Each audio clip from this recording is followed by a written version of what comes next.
إلهي واسع الكرم ورب البيت والحرم إليك أتيت kulanti wacan oo wanaagsan daawadayaal halka waa channelka kobcinta garaadka carruurta haddii ay tahay markii hore soo booqatay channelkan ha ilaahin subscribe kadibna aad furto calaamada gambaleelka si ay kuu soo gaaraan qisooyinka jamaada siina gaar saxaabtaada oo jecel qisooyinka adiga ku share gareynaa baraha bulshada maanta waxaan idin haynaa qisadii Cuseyr oo ka kooban saddex qaybood la socod wanaagsan.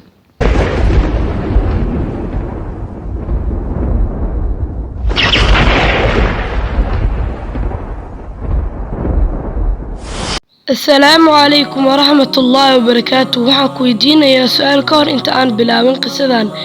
su'aashaas oo ah sidatan: waxaa jirta 120 sano, wiilkaagan wuxuu jiraa 90 sano, aabahaagan wuxuu jiraa 40 sano, taasi adiga macquul kuluma tahay? maya. haddaba qisadan waxay ku siinaysaa jawaabteeda. waxaa jiri jiray qolo reer bani Israa'iil ah. sidaa ogtihiin reer bani Israa'iil waxaa loo diray nebiyaal inta nebi adduunyada soo martay kala bar eeka ayaa loo soo diray. waxaa dad kibir badan oo waxay dileen nebiyaashoodii. nebi Zakariya waa meeshaareen, nebi Yaxyana maxaa la dhahay qoorta gooyeen.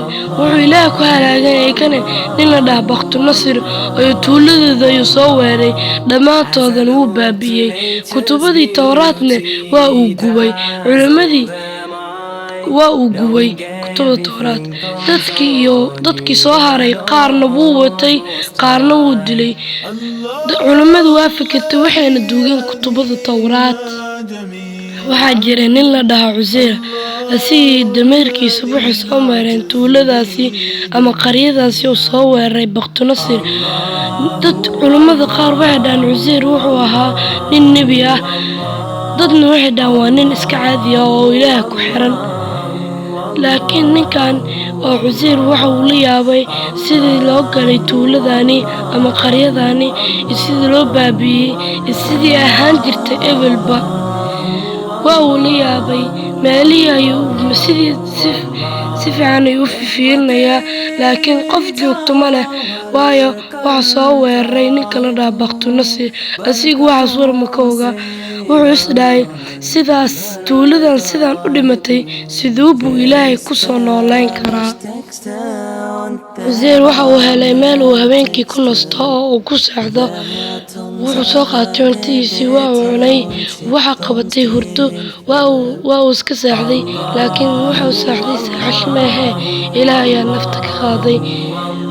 muddo badan ayuu seexday. waxaa culimada ay sheegtaa in uu seexday 100 sano.